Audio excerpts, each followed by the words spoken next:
பார்த்து கொண்டிருப்பது உங்கள் அற்புத ரேசு டிவி, சென்னையின் முதல் கத்தோலிக்க சேனல். வணக்கம்.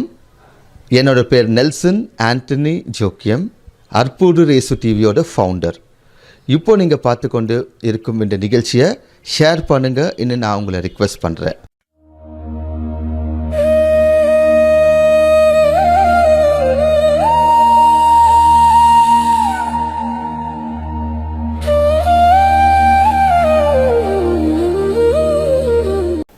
வீரமாமுனிவர் தமிழ் பாடப்புத்தகத்தில் நாம் அதிகம் தெரிந்து கொண்ட நபர்களில் ஒருவர். திருவள்ளுவரைப் போல இவரும் ஒரு தமிழர்தான் என எண்ணிக்கொண்டிருந்தேன். தாமதமாக தான் அவர் இத்தாலி நாட்டை சார்ந்த அருட்பணியாளர் என்று தெரிந்து கொண்டேன். அதே ஆவலோடு அவர் எப்படி இருந்தார் என இணையத்தில் தேடலானேன். இத்தாலி நாட்டு குரு, கருப்பு அங்கியில் இருப்பது தானே இயல்பு என்ற எண்ணத்தோடு சென்ற நான் இணையத்தில் பார்த்ததோ ஒரு காவி தரித்த துறவியை. இணையத்தில் ஒரு புகைப்படத்தில் கூட அவர் கருப்பு அங்கியில் இருக்கவில்லை. இது எப்படி சாத்தியமாயிற்று என்ற கேள்வியோடு அவரை பற்றிய எனது தேடலை தொடங்கினேன். ஒருமுறை எனது நண்பருடன் உரையாடி கொண்டிருக்கும் போது அவரது பெயரை இடைவெளி இல்லாமல் குறிப்பிடும்போது தனக்கு கோபம் வருவதை பற்றி பேசிக் கொண்டிருந்தார். எந்த ஒரு மனிதனும் தனது பெயர் சரியாக எழுதப்பட உச்சரிக்கப்பட விரும்புவது இயல்புதான். ஆனால் இந்த மனிதர் தனது பெயரையே மாற்றிக்கொண்டிருக்கிறார். கான்ஸ்டன்டன் ஜோசப் பெஸ்கி என்ற தமது பெயரை தமிழில் தைரியநாதர் அல்லது வீரமாமுனிவர் என மாற்றிக்கொண்டிருக்கிறார். தான் அந்த பெயராலேயே அறியப்பட வேண்டும் என்றும் விரும்பியிருக்கிறார். அவர் விருப்பம் போலவே இன்றும் அறியப்படுகிறார். பெயர் என்பது எந்த ஒரு மனிதருக்கும் அடையாளத்தை தருகிறது. ஆனால் இவர் அந்த அடையாளத்தையே மாற்றி இருக்கிறாரே. அதே போல எந்த ஒரு கலாச்சாரத்திற்கும் அடையாளமாக அமைவது அந்த கலாச்சாரத்தின் உணவு, உடை, மொழி, இலக்கியம் மற்றும் பழக்க வழக்கங்கள் என கூறலாம். அந்த விதத்தில் தனது உணவு, உடை, மொழி, இலக்கியம் மற்றும் பழக்க வழக்கங்கள் என தன் ஒட்டுமொத்த அடையாளத்தையே மாற்றியிருக்கிறார். எப்படி இவரால் இது சாத்தியமாயிற்று? இந்த கேள்விக்கு இரு பதில்களை கூறலாம் என நினைக்கின்றேன். ஒன்று, அவர் கிறிஸ்துவின் மீது கொண்ட ஆழமான அன்பு, ஏன் ஆழமான காதல் என்று கூட கூறலாம். இரண்டாவது, அந்த அன்பை பற்றி அவரது ஆழமான புரிதல்.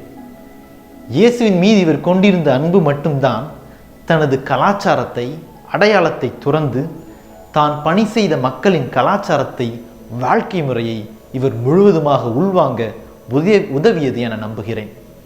தான் உள்வாங்கியது மட்டுமன்றி இலக்கியம், சமூக பணி, ஆன்மீக பணி, மருத்துவ பணி, பங்கு பணி என தனது வெவ்வேறு பணிகள் வழியாக நம் கலாச்சாரத்தை வளர்த்தெடுத்திருக்கிறார்.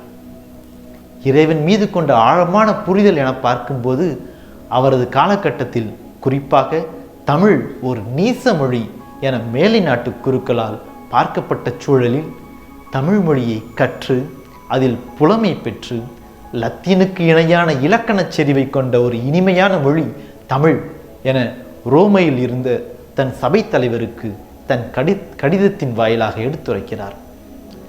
தன் படைப்புகள் வாயிலாக பறைசாற்றி இருக்கிறார். ஆக இந்த வீரமாமுனிவர் நமக்கு கூறும் பாடம் 2 என நம்புகின்றேன். முதலாவது, கடவுளை நாம் எடுத்துரைப்பதற்கு நமக்கு எதுவும் உதவியாக இருக்கலாம். தமிழ் கலாச்சாரம் என்ற ஒன்றை பயன்படுத்தி தமிழகமெங்கும் இயேசுவை எடுத்துச் சென்றிருக்கிறார் இந்த முனிவர். இரண்டாவது, பழமைவாதம் அதிகமாக பரவிக்கொண்டிருக்கும் இந்த சூழலில் தான் வாழ்ந்து வளர்ந்த கலாச்சாரத்தை தூக்கி எறிந்துவிட்டு தான் புதிதாய் கற்றுக்கொண்ட கலாச்சாரத்தை தழுவி இந்த புதிய கலாச்சாரத்திற்காக பணி செய்து, கலாச்சாரங்களில் எதுவும் உயர்ந்தது தாழ்ந்தது இல்லை, எல்லாம் அதற்கான தனித்துவத்தோடு இருக்கின்றன என்று இந்த உலகிற்கு எடுத்து கூறியிருக்கிறார். இந்த மாபெரும் துறவி இன்று நமக்கும் அதே அழைப்பை விடுக்கிறார்.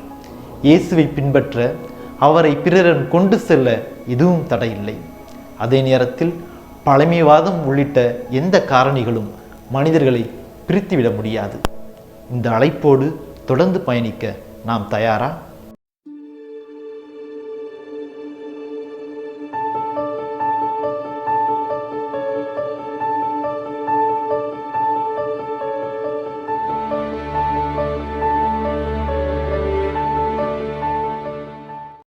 கொண்டிருப்பது உங்கள் அற்புத ரேசு டிவி, சென்னையின் முதல் கத்தோலிக்க சேனல். வணக்கம், என்னோட பேர் நெல்சன் ஆண்டனி ஜோக்கியம், அற்புத ரேசு டிவியோட ஃபவுண்டர். இப்போ நீங்கள் பார்த்து கொண்டு இருக்கும் இந்த நிகழ்ச்சியை ஷேர் பண்ணுங்கள் இன்னும் நான் உங்களை ரிக்வெஸ்ட் பண்ணுறேன்.